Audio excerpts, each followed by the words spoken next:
Alright, it's time to look really deeply into another old video game. Last week we did the original Mario Party for N64, this time it's Mario Party 2, also for N64. So just like the last video, if you didn't see that one, I'm essentially just looking through a whole bunch of different renders and sprites and stuff for these games, and also like the manuals and the boxes and stuff, and just analyzing what is to be seen and showing it off. So to get right into it, I'm going to start off with Mario Party 2's manual. And I want to point out I'm only really going to be covering what I think is worth noting. So let's start here on the third page where we see this little render of all the different characters. They seem to be playing bumper balls, or at least the three in the front, while the three in the back are playing Shy Guy Says, or at least this game's take on it, where you're flying and not just sitting on little rafts. And one thing I want to point out that I noticed about this is that Mario here, he's in the Western Land outfit and he seems to be like punching something. That is practically exactly how he looks on the game's cover, just from a slightly different angle. So I guess this is supposed to be a reference to that. Also, by the looks of it, all the characters are also wearing the same outfits they are on the cover of the game.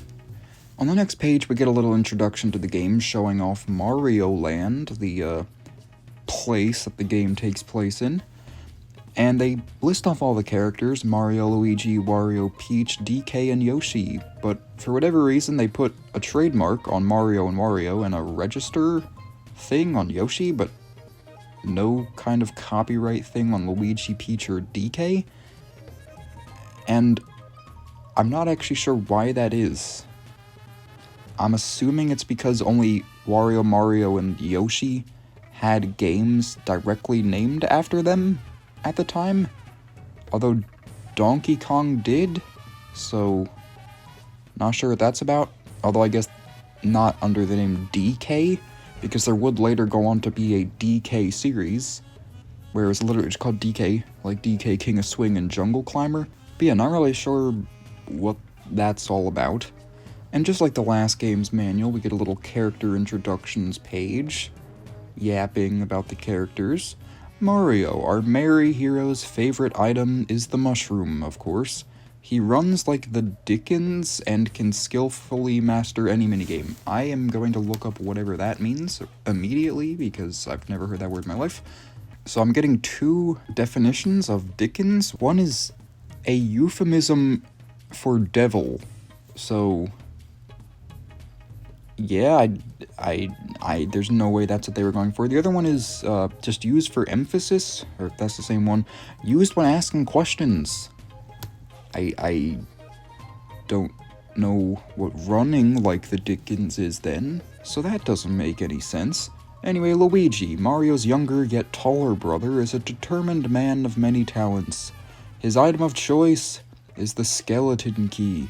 Nothing too noteworthy there, although the dice block he's hitting appears to be the same one that is the massive one on top of the building in Mario Land, as we saw on the previous page. Like, it literally just looks like the same exact model, even.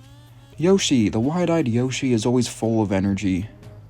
His favorite item is the warp block, and he apparently likes all-or-nothing competitions. Wario. When it comes to items, Mario's rival prefers the dueling glove. His cunning is unmatched, and he seems to be a master of duel minigames. I don't know if these characters are actually better at these specific types of minigames if you play against them as AIs in the game, or if they're just saying that for no reason. Also, he is the only one that is actually standing on a space of any kind in these 6 renders here, so that's weird. Peach. The lovely Princess Toadstool likes to use the plunder chest, revealing her surprising habit of tricking her opponents. And lastly, Donkey Kong, who now has the little registered R, but didn't earlier. And also, he's the only one on this entire page that does. I guess that's because they're referring to him by his full name. I really don't understand this. When it comes to strength, this mighty ape is number 1. He clears all minigames of dominating performances. His favorite item is the Bowser Bomb, and he loves happenings. And what's funny about that is that the Bowser Bomb isn't really a thing that you can use strategically, because you only get it by quote-unquote losing an item minigame, if I'm not mistaken, and if anything, it can go as far to negatively affect you. You can't really get any benefit to yourself from that, so I'm going to skip ahead a few. Here we've got a list of some of the items. But this is, I guess, all of them. We've also got Bowser running at the bottom. I wouldn't be surprised if they snagged that from some Mario 64 promotional art. Now here's an important page, the Adventure Boards explanations, where we can see the manual talking about all the boards, and of course, it does the same thing as the last one. Could there be other hidden adventure boards too? Which, yes, there is. There's Bowser Land. So this one's kind of lying because it uses plural boards. The last manual did the same, but there are 2 unlockable boards in Mario Party 1. This one only has 1. Anyway, on page 25, we have this Mario laying down render, which was also used in the Mario Party 1 manual, and I think also Mario 64 manual, and these same 2 Koopa Troopa renders from also the Mario Party 1 manual. And that's just about all the important stuff I really noticed in this manual here. It was a lot less interesting than Mario Party 1's, honestly. But we are far from done. There's still a whole lot of different things. I'm going to go to the Mario Wiki now and look at a bunch of different other artworks and stuff for the game. I don't even know what this could possibly appear in, but apparently there's this model of a sunfish. I guess that appears in the background of some minigame or something, but I don't think I've ever seen a sunfish appear in Mario outside of this. Here's some of the character icons. Again, just like the last game, Yoshi does some weird thing with his tongue when he wins, but differently now, and when he loses, he does this awful thing. Wario does some Sonic-esque emote when he wins, and Donkey Kong, when he loses, I guess he tries to tear his face off or something. And just like the last game, we have some cute little mini-map sprites, and also ones for in mini-games. Again, I'm a big fan of little simple sprite work like this. And if I'm not mistaken, Luigi, for some reason his color in the original Mario Party was blue. But here for the character turn start sprites, it looks like, I guess they just changed it to green, because Yoshi is green in Mario Party 1, and Luigi was blue, of course, but here I guess they're both green, but Luigi is just a darker green. Next up here for the facelift minigame, this first appeared in Mario Party 1 as a Bowser minigame, and you would do it on Bowser's face, but here it's just randomized of any of the playable characters. So it would have been cool, because in the original one, in the background, there was a thing that said Bowser 64 as a reference to the Mario 64 thing where you're playing Mario's face and it says Super Mario 64 in the background. It would have been cool if they had that just customized for each character depending on the face you're doing, like Super Yoshi 64 or something. Also here in Mystery Land, I do like how they kind of made the bank and shop look unique. The shop is sort of like a little ziggurat, or like a pyramid, whatever you call it, both a red Koopa shell on it, and then the bank is a giant tipped over urn with a green Koopa shell on it. And it seems that they actually did this with every map. For Western Land, you can see there, I don't even know what I'm looking at actually. The bank is something, I guess just a bank, with a big key on it. The item shop, though, is a little, like, carriage. Pirate Land, the item shop is a sunken ship, and the bank is just a big bag. Space Land, they're kind of like high-tech looking buildings with neon signs, which look pretty cool with the graphic style. Horror Land, the item shop is a big, like, witch hut, and the bank is whatever that is.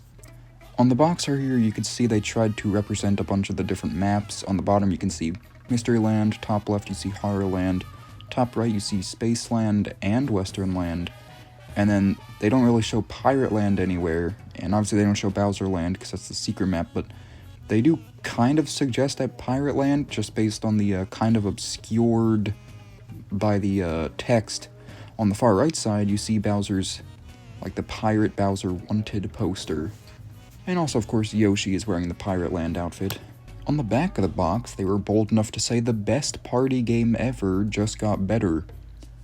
I'm not sure what other party games, or what would have even qualified as a party game back in the day, existed back then, but I don't know if Mario Party 1 was the best one out there, because if I'm not mistaken, it did get some meh reviews. And here's some like little miscellaneous advertisement stuff that the Mario Wiki has. This one's a little ad that I guess was in some magazine in North America. You got Mario's glove cranking it up to volume 11, or as it's said here, volume Mario Party 2. And Mario Party is at 8.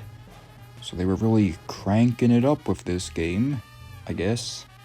Here's a German ad for the game where Mario's kind of sticking his hand through a hole in the paper and pointing a finger gun at you, and he's got the cowboy outfit on, so it gives no other context. It kind of makes it look like a Mario shoot-'em-up game, but it's just not.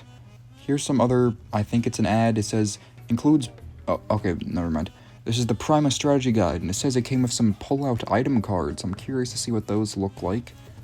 And I tried to look, but I just could not find those quote-unquote pull-out item cards from the strategy guide, so who knows what those look like.